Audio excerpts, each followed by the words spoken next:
Ang daming tax na kinakaltas sa inyo. Pag may trabaho kayo, may income tax. Bago nyo makuha yung sweldo nyo, kinaltasan na ng gobyerno. Pag may bibiling kayo sa 7-Eleven o sa tindahan, kahit may trabaho kayo o wala, may value-added tax pa.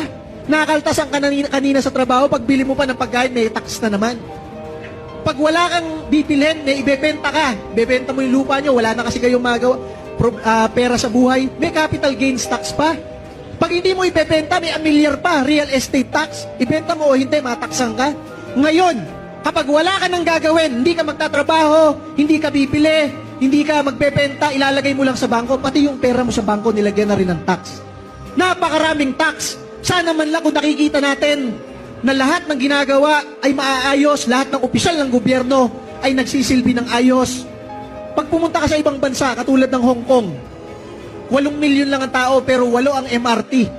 Pag pumunta ka sa Korea, doon sa Kapitolyo nila, 10 milyon lang ang tao, 24 ang MRT. Hindi 24 yung estasyon, 24 yung linya. Pupunta ka lang sa kanto, sakay ka ng MRT, baba mo, mamaya ibang MRT naman. Walang problema ang taong bayan dahil lahat ng kanilang pera, nakikita nila ginagawa. 8 milyon na tao, sa Korea 50 milyon na tao, dito 100 milyon na tao. Nagbabayad lahat ng buwis, napakaraming buwis. Bakit pa tayo nagbabayad ng buwis kung 1/3 rin naman ng lahat ng binabayad natin, ibinubulsa mismo ng mga kurakot na politiko? Kaya masabi ko sa inyo, kaya hindi umuunlad tong bansang ito kahit napakaraming nagbabayad ng buwis. Kasi naging sindikato na ang marami sa gobyerno. Yung mga kongresista na dapat nagbabantay sa DPWH, magkakuntsaba na sila. Yung COA na dapat nagbabantay kay kongresista at kay DPWH, kakuntsaba na rin. At lahat ng budgeting system na yan na naaprubahan ay inaprubahan ng Pangulong Bongbong Marcos. Nung isang taon, sino ang nagsasalita patungkol sa budget ng Pilipinas? Na dalawa lang ang magkakuntsaba dyan, Zaldico saka Martin Romualdez. Si Vice President Sara Duterte, sinasabi na niya yan. Last year pa lang, 2024, walang nakikinig.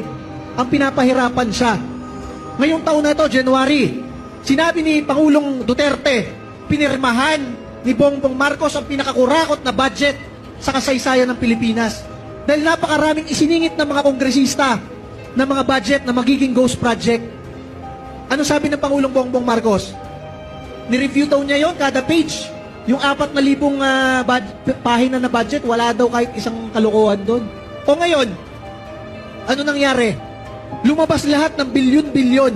Isipin nyo, saan kayo nakakita? Na dinideliver linggo-linggo, bilyon-bilyon, putang